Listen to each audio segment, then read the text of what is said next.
Hello everyone, welcome to the joint operational briefing. And further,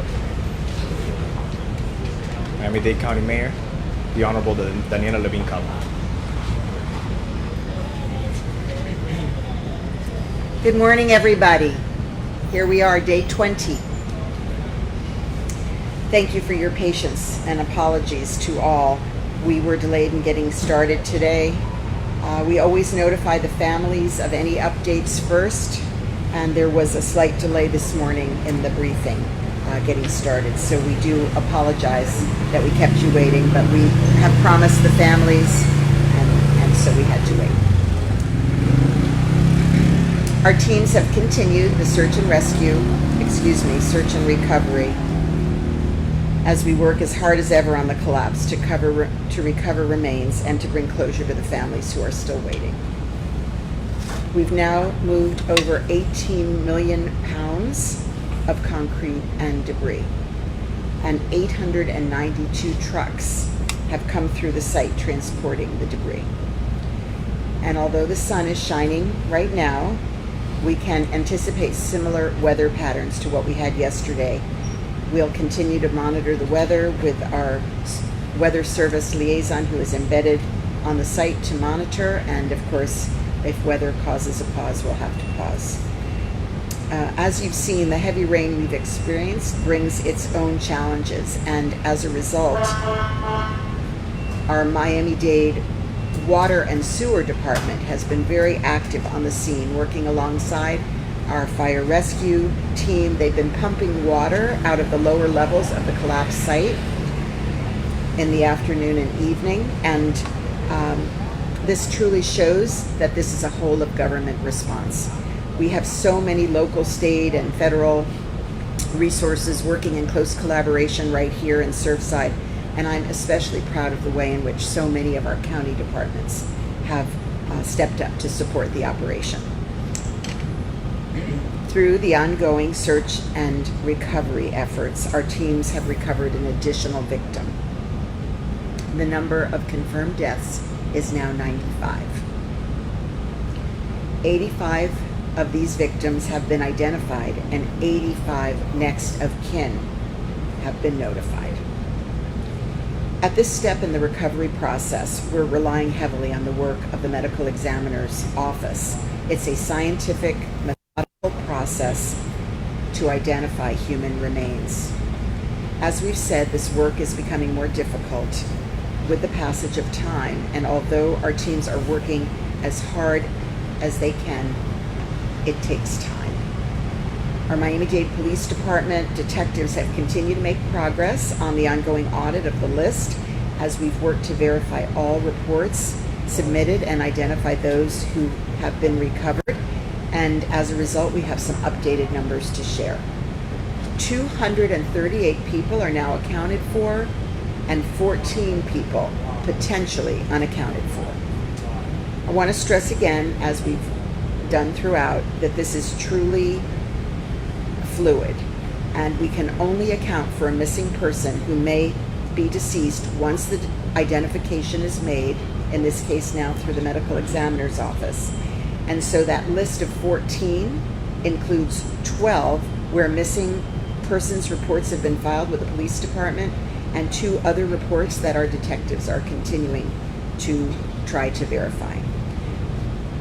The property and evidence section of our police department is also on site. They have been working around the clock as well, and they are ensuring that all recovered personal property and family heirlooms are treated with the utmost respect, with great consideration for faith traditions, and when we recover items of religious significance, we make special note. This is a top priority for our teams and our religious leaders. They are embedded as well on the site. They're an integral part of the process and have been since the beginning. NIST, the National Institute of Standards and Technology, has now collected over 450 samples. They're working closely with our Miami-Dade County GIS team, Miami-Dade Fire Rescue, the police department, and the USAR teams. And they are, and with the state attorney's office, and they are tracking and tagging all of the pieces that they collect. The Family Assistance Center has served Just yesterday, 22 additional families, and we have so far supported 213 unique families at the Family Assistance Center. The Small Business Administration has received 77 total applications. That's 30 home loans, 16 business loans, and 31 economic injury loans. And we continue to urge businesses that have had an impact to visit sba.gov/disaster to learn more and apply for relief. So many local businesses have gone above and beyond to help feed the families and the first responders over the past few weeks, and I urge our community to give back to those businesses that have contributed so much by supporting them in their businesses. 20 days after this unthinkable tragedy, I could not be prouder of the extraordinary efforts of our partners at every level.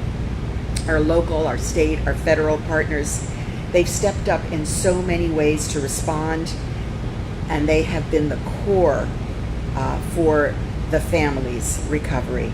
They've continued to provide care to the families and the survivors. And I especially want to thank the men and women of the USAR teams from Miami-Dade, the City of Miami, the City of Miami Beach, Coral Gables, and they have and our state and national and international teams. They have given from their heart and soul, and they have risked their own lives for the search and rescue and search and recovery mission for nearly 3 weeks. We truly are walking among superheroes. I also want to extend my thanks to all of you, members of the media. You've continued to tell this story, and you've done it with compassion, and you've done it with real concern and care. And you've helped to make sure that the stories of those we've lost will never be forgotten. Thank you. Thank you so very much. So God bless all of us, all of you, and keep all of the first responders and the families and survivors in your hearts. Thank you. Buenos días, aquí estamos en el día 20. En estos últimos 20 días hemos movido más de 18 millones de libras de concreto y escombros, y casi 900 camiones han pasado por el sitio moviendo los escombros. A través de nuestros continuos esfuerzos de búsqueda y recuperación, nuestros equipos recuperaron a una víctima adicional. El número de muertes confirmadas es ahora de 95. 85 de estas víctimas han sido identificadas y 85 familiares notificados. Ahora se contabilizan 238 personas y 14 personas están potencialmente desaparecidas. El Centro de Asistencia de Familia atendió ayer a 22 familias más y hasta ahora ha apoyado a 213 familias únicas. 114 familias han solicitado asistencia individual de FEMA y la Administración de Pequeñas Empresas ha recibido 77 solicitudes en total. 30 préstamos hipotecarios, 16 préstamos comerciales y 31 préstamos para daños económicos. 20 días después de esta impensable tragedia, no podría estar más orgulloso de los extraordinarios esfuerzos de nuestros socios en todos los niveles, local, estatal y federal, que han dado un paso adelante de muchas maneras para responder al desastre y cuidar a las familias y sobrevivientes. Quiero agradecer especialmente a los hombres y mujeres de los equipos USAR de Miami-Dade, Ciudad de Miami, de Miami Beach, Coral Gables, y a todos los grupos de trabajo estatales y equipos internacionales que han dado su corazón y alma a esta misión. Nunca habrá suficiente palabras para agradecerles. También quiero extender mi agradecimiento a todos ustedes, los miembros de las noticias, que han continuado contando esta historia con con el mundo y asegurándose que las historias de todos que hemos perdido nunca se olviden. Que Dios los bendiga y mantenga a todos los socorristas, las familias, los sobrevivientes y todos ustedes en su corazón. Gracias.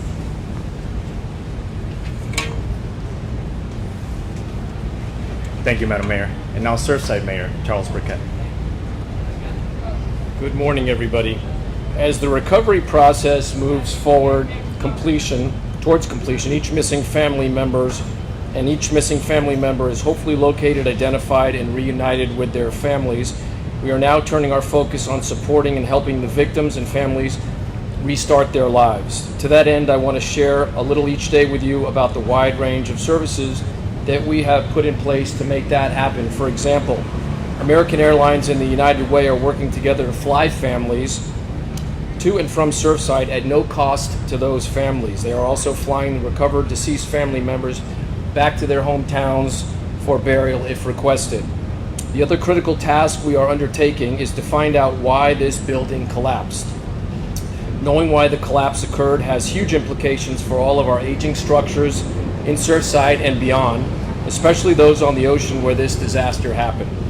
Surfside is working with county officials to arrange for access to the site, which has been declared a crime scene, so our expert engineer who worked on the Pentagon after the 9/11 attacks can gain access as soon as possible to the site to conduct our investigation on why this building suddenly and without notice collapsed. This will also allow us to properly diagnose and uncover known and unknown issues at the other oceanfront properties, most especially including the collapsed tower's sister building, the Champlain Towers North. While we wait for the crime scene investigation to conclude and get the green light to access the collapse site, we are spending most of our time now poring over the North's plans and doing forensic studies on the many samples and data that we have obtained from that property. On another front, Mary Snow, who is heading up the donation site for Surfside families, supportsurfside.org, she's helped direct me to those who are helping to set up a site for charitable donations for our businesses in town who have also suffered almost total losses during this business during this disaster, but who have at the same time doubled down and given generously towards the effort. Regarding FEMA, it's important to note that each of our affected families, if eligible, may receive rental assistance, help buying new furniture, and a grant of up to $36,000 to help rebuild their lives. So far, 4 families have received this assistance.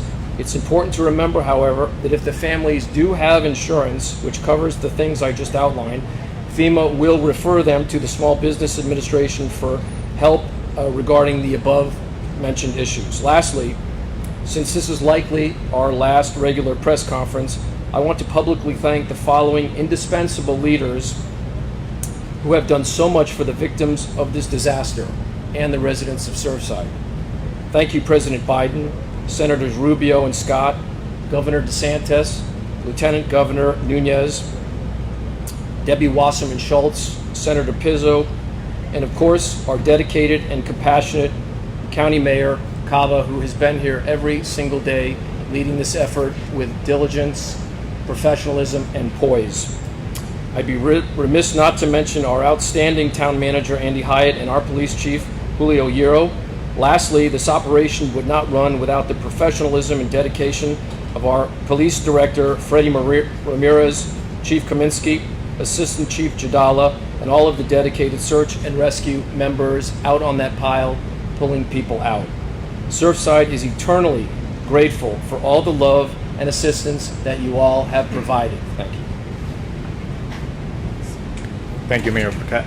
And from the Florida Division of Emergency Management, Director Kevin Guthrie.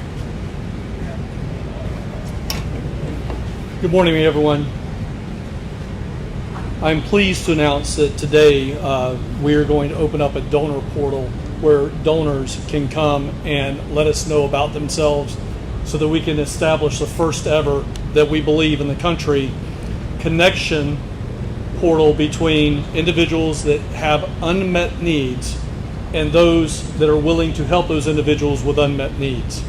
So this would be where FEMA cannot assist, or the charitable organizations that are already on the ground may not be able to assist. This is designed to go above and beyond, again, to our knowledge, the first in the country, led by the state of Florida, Governor DeSantis, Lieutenant Governor Nunez, and the Florida Division of Emergency Management to make these connections. We are asking individuals that are donors that have not been identified already, or those that have been identified, to go to surfsideassistance.com, and register as a donor. We are targeting individuals that have the ability and the means to donate more than $5,000. If it is less than $5,000, we would encourage people on the same website to click on one of the links of the organizations that are already responding here and are working in this environment. I want to, again, as Surfside Mayor Burkett said, I want to take the opportunity to thank the men and women standing behind me, and the men and women of the State Emergency Response Team, both in Tallahassee and across the state, that have helped make this response and this recovery a success. We are not going anywhere. We will continue to be here. We will have personnel assigned when this all breaks down. We'll still have personnel assigned to the Miami-Dade County Emergency Operations Center, working with Charles Cyril, Frank Rollerson, the mayor, the chiefs, the director, for as long as we need to. I know that FEMA is also going to be going to that same facility, and we will continue to work as one for the recovery of those impacted by this disaster. Thank you. Thank you, Director. And to provide Creole translation, Yvonne Morrison. Salut tout le monde. Opération continue à avancer après une longue période côté que nous étions obligés de camper à cause de la pluie et zéclé.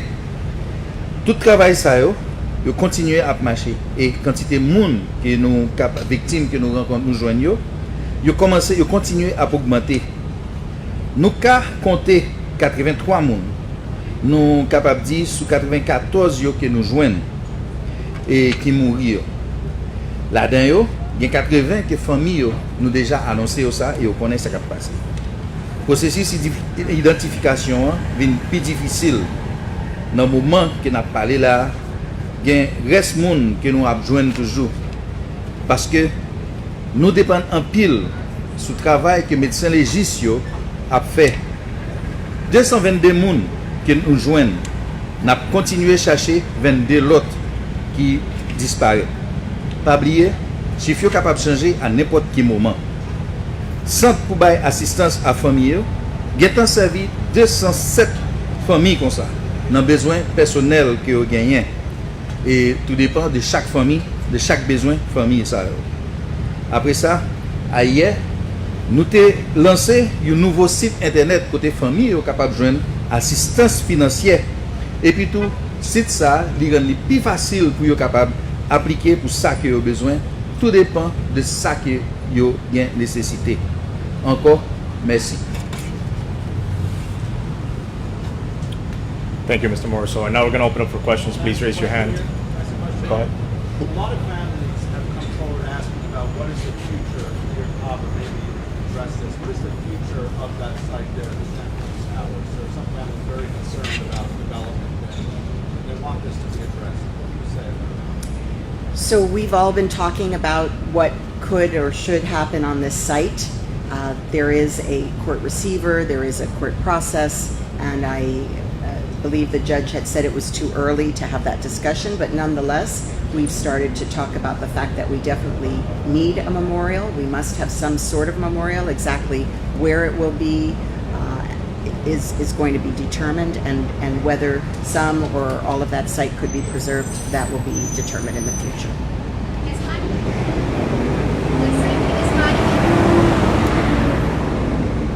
Todos nosotros tenemos ganas de tener una área específicamente para conmemorar y nunca olvidar lo que ha pasado aquí.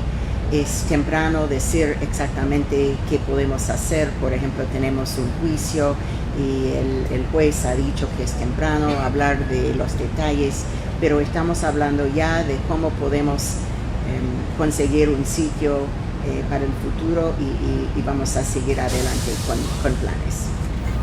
Can I add to that a little bit, Mayor? Yeah. We've also been meeting with the families to understand what's going on, and I think we all agree that we want the families to tell us what they want to see. And some of what the families have said are, exactly what the mayor just outlined. Some of the families also want to go back and live there again. They want the building rebuilt on a portion of the site. They acknowledge that a percentage of that site is a holy site, as I've said before, but they haven't given up on their home. And I think that this is something that we will also be looking at, because obviously our job here is to make the families whole. Our job is to try to put them back in a place where they can restart their lives. And I think that we're all open to all these ideas, and those discussions are starting to bubble up to the top. So I'm looking forward to having those discussions, as I'm sure the mayor is. Commissioner, what can you do? Actually, if you don't mind, a couple of questions. The first has to do with, I'm a journalist, so I'm not very good at math. So yesterday, the number of victims, or accounted for, were 22. Today it's 14. You recovered one body. What explains that discrepancy? And also, because there are 10 people still not ID, is that 10 counted in the 14, or how's the math? Freddie is going to answer this question. Okay. Yes, good morning. As of right now, we have 94 family members that are deceased. We have identified 85. Our detectives have gone through all the manifests, all the proper documentation. We've written missing person reports, but until that additional 10 is identified, we really won't know what the final number will be. We don't know about some of those call-ins that were made that may not be real people, that people called third party, and there was no way to follow up on them. So we still had to count them in, because any family member that calls, given that kind of information, it was prudent for us to document that. As we start identifying remains, and as the numbers start leveling off, we'll have a number, but it's going to take some time. So, Director, is that 10 in the 14? I'm sorry? Yeah, I'm sorry? Is that 10 in the 14 then? Yeah, so, you got to take into account the 10, there's 85 that we've identified. There's 95 family members that we recovered at this time, so that we'll have to see as they get identified. The math is that there are 4 bodies. There could be potentially 4 unaccounted for, but we won't know till the ME does what they do, because we're at the scientific phase right now because of the condition of the family members. It's going to take a while for the medical examiner to start sorting out and making identifications, and at a later date we'll know where exactly we're at. But as you've noticed through the whole process, the numbers have begun to level off, which is pretty much consistent with what we've been dealing with. And the other question, if I might. Sure. The North Tower. Is it safe enough for people to go back, or is it going to be torn down too? Well, that would be. Well, I mean, for anyone there. Yeah. Director's the same. They want the same in Spanish. Oh, Okay. Well, you want? Well, first I guess I got to do what I said in Spanish real quick, and then we'll have. Sorry, man. Sorry. Okay. Who was it asked in Spanish? Okay. Sí, los números que han fallecido son 95. Lo que hemos identificado es 85. Tenemos ahora 14 personas que están missing. So, entre esos números son los números que estamos todavía en el proceso de identificar, y también estamos viendo los adicionales números que no han llamado para atrás. Pues, tú sabes, hicieron la llamada primero, pero nunca han llamado para atrás. No hay evidencia de esa persona estar aquí, pero todavía tenemos que contar ese número. Cuando los números se ponen igual, entonces sabemos a dónde estamos. Y también necesitamos que el medical examiner está procesando las víctimas. Y ahora las condiciones de las víctimas son diferentes. Es más, se depende mucho en ciencia para identificarlo. Pero si tú notas, por este proceso los números han estado secándose. So, puede ser que va a haber un momento que descubrimos que esa gente no existían ahí, los 4. O puede ser que está, pero todavía no sabemos hasta que terminamos recuperando todas las víctimas y que el proceso científico se hace también con el medical examiner. O sea que eso lo van a saber. Perdón. O sea que eso lo van a saber una vez que limpien todo el terreno. Una vez que retiren el último toque, ¿no? Y not only Bueno, that, no, pero todavía tenemos restos humanos también que hay que procesar también, que no sabemos. Cuando limpian la área todavía no sabemos, porque el proceso del medical examiner que tiene que hacer su trabajo en haciendo el análisis de los restos humanos que tenemos también. Por lo que entiendo, There was a- alcaldesa, Ajá. por lo que entiendo, lo que están encontrando ahora son restos humanos y quizás la condición no es como la de los primeros días. Para la religión judía es muy importante enterrar los cuerpos enteros.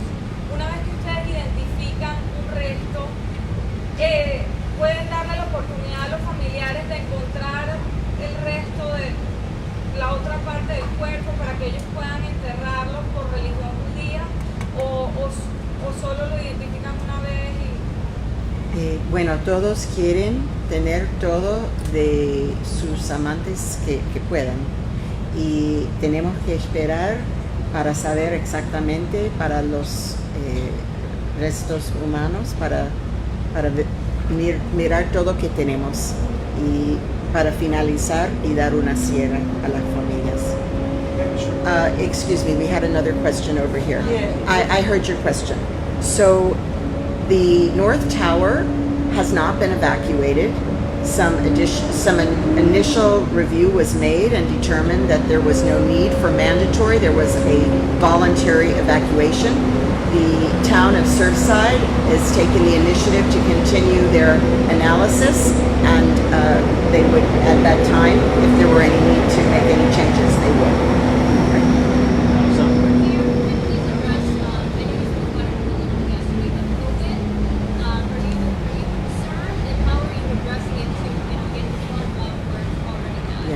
You know, let me emphasize here, our Miami-Dade Fire Rescue Department has been responsible for our COVID response. So we are very much on top of the testing, the vaccination, and actually our numbers are now that we're above 75% of those 12 and over vaccinated in our community, which is a tremendous milestone. So we have embedded here all of those who have the testing capacity. As soon as we learned of the chairman and his staff person's positivity, we tested everybody who'd been in vicinity, and everybody has come back negative. Thank you. Mr. Burkett, I appreciate it. Just a quick question. You did make note this is the last news conference, and that would be speaking collectively for everybody. And the second question is, some folks in that North Tower feel as if you are instilling fear with respect to the structural integrity of the building. And could you speak to the fact that Mr. Kilsheimer's looked at the building, they had other structural engineers look at the building, and could you respond to their concerns that all you're doing is instilling fear? To the press conference question, I think that it's the last regular, but I believe the mayor said that if need be. Yeah, I mean, just as to the press conference, we'll be staying in touch with you, we'll be issuing releases, and if there's a need for an additional one, we'll of course advise you. Thank you. Thank you. Yeah, I don't think it's instilling fear. What I think it is it's in an abundance of caution that given the building was built by the same developer at the same time, mostly with the same plans, probably with the same contractor, probably with the same materials, and given we don't know why the first building fell down, and we probably won't know that for a little while because we're about to have the site cleared. We're going to get all the victims out and reunite them with their family. That's job one. But then job two is obviously we've got a crime scene. We're going to process the information at that crime scene. And then I think that we'll be able to get in there and start doing our forensic testing, because I believe that really the problem was not above ground. I believe the problem was below ground. And I think, but that may or may not be correct. But listen, we're not taking chances on people's lives in this town. So we've given them the option. We're telling them everything we know. Our structural engineer has said to the condominium board that he would allow his children to live in there, given what he knows now. So I don't know that that doesn't line up with fear mongering. I think what we're trying to do is be as transparent as possible, and we will continue to provide the information as soon as we get it. Despite the assessment from Mr. Kilsheimer, who said that he would live in there with his family, there's still a call, a concern for the structural integrity of the building? Well, we're looking at it. I mean, thus far, as a matter of fact, we've taken the core samples, we've done the LiDAR, we've done the ground penetrating radar, we're looking at the content of steel, we're looking at how those plans line up, how the building lines up with what the plans say. Okay, so we're looking at all of that, and he's the guy to do it. He's the guy that did 9/11, he's the guy that did the FIU bridge, he's the guy to do it, believe me. So he's looking at it thus far. He hasn't seen anything that would lead him to believe that he couldn't stay in that building himself, but he's also said that if he finds something, he will immediately put that word out. And last two questions right here, and then I have a question I don't know if everyone feels qualified, maybe Fire Chief. Question regards the recovery team's been very meticulous with the recovery efforts, getting debris and remote evidence and the remains. I wonder, how do you know to take that approach? And is that approach changed any since, say, 9/11? Our primary approach from our task force members, first responders, is the recovery efforts. We have been, guided with NIST as well as, our local authorities in regards to certain debris that we come across that's marked. Obviously, they're flying with drones and looking at SDEX as well. So things that they see, we mark and are very meticulous in removing, that component, that debris. Has that changed much, in recent years, that approach to recovery? There was some criticism 9/11 that some of the remains were not identified, some people were not identified. In regards, again, of the recovery portion, absolutely. We're very methodical with our process, what we're doing. Our primary goal now is to have closure for the families and try to find, our loved ones. So we're definitely very methodical with that process and every attempt to locate the and remains. final question. Also potentially for the chief, are there more cars in the rubble pile? If so, is it still a concern for more fires being sparked from the cars? Well, we definitely have suppression capabilities. Our fire trucks and equipments have been around with hose lines and different products just in case we do need to suppress any fires. So definitely a concern. We've been dewatering over the past 24 hours in the lower levels, and that's a constant concern and delay with the contaminants that's in there. Working hand in hand with our water sewer department in dewatering and taking the contaminants off site and treating it the proper way. In regards to overall vehicles, the majority have been removed. We've been doing that throughout the past 12 to 24 hour operational period. So we'll just have to continue to monitor those efforts as well. Thank you, everyone. And as previously stated, Entonces la pregunta sería sobre los vehículos que estamos encontrando. Bueno, debido a la lluvia torrencial que hemos tenido estos últimos días, hemos tenido bastante agua acumulada en la parte baja del garaje donde encontramos varios de estos vehículos. Estamos utilizando varias bombas para sacar el agua y secarla, de esta manera poder remover estos vehículos, los cuales estaban todavía en esa área del garaje, y estos vehículos ya los han transportado y han sido sacados de esta área para procesarlos. Hubo inundación, por eso estamos utilizando estas bombas de agua para sacar el agua y secar esa área, y de esta manera poder sacar los vehículos que estaban dentro de esa área del garaje. again, thank you, everyone. And as previously stated, this will be the last in-person conference. We will be sending updates via social media as well as our emails. If there is a need for another press conference, we will definitely let you all know with ample time. Okay? Thank you, everyone. Police Director?